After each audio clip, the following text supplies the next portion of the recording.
এয়া গুৱাহাটীত last day packing চলি আছে কাৰণ অহা কাইলৈ আমি ৰাজস্থান উভতিম বহুত দিন থাকিলো আৰু এতিয়া গুৱাহাটীত সো ৰাজস্থান যাবৰ সময় হৈছে যাম আৰু এয়া তিলৰ তেল পেকিং হৈ আছে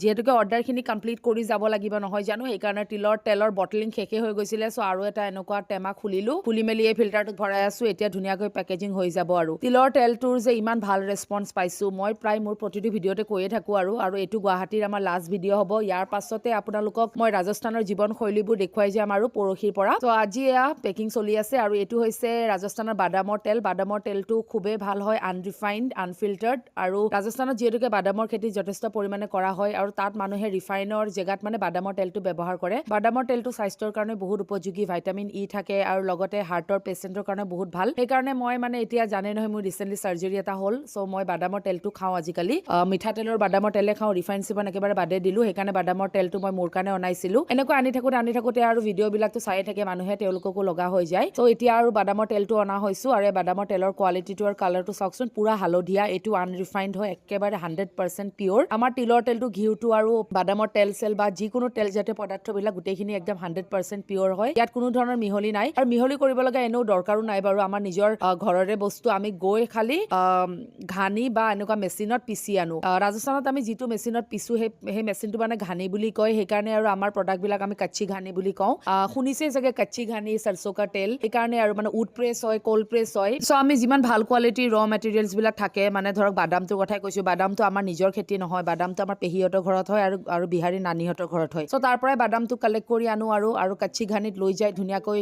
মানে পিচি মেলি তেলটো পেৰি আমি লৈ আহো আৰু লৈ অহাৰ পাছত আৰু যিসকলৰ অৰ্ডাৰ থাকে তেওঁলোকক দিওঁ আৰু এয়া ঘিউ অহাই নাছিলে সো ঘিউৰ এটা পিম্পা আহিছে তাৰমানে এটা কেন আহিছে তাকেই বিহাৰী এনেকৈ ধুনীয়াকৈ সৰু সৰু বটলত পেকেজিং কৰি আছে কাৰণ সকলোকে মিলাব লগা হয় আৰু ৰিচেণ্টলি মই এটা কমেণ্ট পাইছিলো যে ঘিউটো বোলে ইমান পনীয়া কিয় আৰে ঘিউটো গৰম কৰিলেতো পনীয়াই হ'ব সো সেইখিনি বস্তু আৰু ঘিউটো গৰম কৰিয়ে ভৰাব লাগিব যিহেতুকে আমি ঘিউখিনি লিটাৰ চিষ্টেমত দিওঁ আৰু ঘিউটো যেতিয়া আমি ইয়াতে মানে এনেকৈ জুখি মেলি গৰম কৰি এনেকৈ বটলিং কৰো ন বটলিং কৰাৰ অকমান পাছতে ঘিউটো গোট মাৰিয়ে যায় কাৰণ আমাৰ ঘৰটো যথেষ্ট ঠাণ্ডা জেগাত আছে আৰু যেতিয়া আমি পাৰ্চেলৰ জৰিয়তে পঠিয়াও পাৰ্চেল বিলাক ক'ত থাকে কেনেকৈ থাকে আমিতো নাজানো ন তো এনেকুৱা ধৰণে আমি গোট মাৰাকে পাৰ্চেল খিনি পঠিয়াই দিওঁ কিন্তু ৰাস্তাত আৰু গৰম চৰম পায় সেইকাৰণে মানুহৰ ঘৰ পোৱালৈকে মানে পাৰ্চেল খিনি কেতিয়াবা গলি যায় ঘিউটো মানে মেল্ট হৈ যায় ঘিউটোতো আৰু জানে ন সলিড বস্তু অকমান হেৰি হৈ যায় গৰম পালে অলপ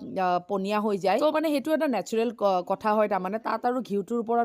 কোৱালিটিৰ ওপৰত প্ৰশ্ন কৰি কোনো লাভ নাই তাতে কাৰণ ঘিউ বিলনা ঘিউ যোনে জানে তেওঁলোকে জানেই যে আমাৰ ঘিউটো কেনেকুৱা বা কি আৰু ৰাজস্থানত গৰুৰ আকাল নাই আৰু মোৰ মায়ে আৰু দাদীহঁতে এনি টাইম ঘিউ সোপাকে বনাই থাকে মই যেতিয়া ৰাজস্থানত থাকো সেইবোৰ ভিডিঅ' দি থাকো ঘিউটো আৰু ঘৰত বনোৱা ঘিউটো আমি যেনেকৈ বিলনা ষ্টাইলত বনাও মানে দৈৰ পৰা এইটো ঘুটি বনোৱা হয় ঘিউটো এইটো কোনো চামনি সংৰক্ষণ কৰি এইটো ঘিউ বনোৱা নহয় সেইকাৰণে এই ঘিউটো অকমান ইটো ঘি তুলনাত অকমান দেখিবলৈ টেক্সচাৰটো অলপ বেলেগ হয় কিন্তু এইটো পুৰা সম্পূৰ্ণ বিলনা ঘি আৰু মোৰ মা আৰু দাদীহঁতে নিজে বনাইছো এইবিলাক চিন্তা কৰিব নালাগে আৰু মই ঘিউ বনোৱা প্ৰচেছটো মই দিয়ে থাকো মোৰ একেবাৰে বহুত ভিডিঅ' আছে মই যেনেকৈ ঘিউ বিলাক এনেকৈ প্ৰেজেন্ট কৰো মোৰ ঘিউ বনোৱা পদ্ধতিটো মই আগতে বহুত ভিডিঅ' দেখুৱাইছো গতিকে সেইবিলাক চাব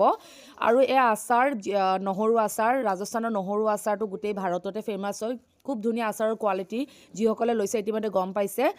আৰু সেই আৰু আচাৰবিলাক পেক কৰিছোঁ মানে আজি গোটেইখিনি সামৰিম আৰু কাৰণ ক'লোৱে ইতিমধ্যে কাইলৈ আমাৰ ফ্লাইট আছে আমি যাব লাগিব ৰাজস্থান গুৱাহাটী টু দিল্লী যাম দিল্লী টু ৰাজস্থান চ' লগ পাই থাকিম ৰাজস্থানত আজিলৈ ভিডিঅ'টো ইয়াতে সামৰণি মাৰিছোঁ আপোনালোকৰ অৰ্ডাৰবিলাক আমি ৰাজস্থানৰ পৰা ডেছপাচ কৰিম আৰু মোৰ গুৱাহাটীত টীম থাকিব গতিকে চিন্তা কৰিব লগা একো নাই যদি কিবা থাকে মই ডাইৰেক্টলি হোৱাটছআপ কৰিব হোৱাটছআপ নাম্বাৰটো মোক কমেণ্ট বক্সত মই পিন কৰি দিম আজিলৈ আহিছোঁ বাই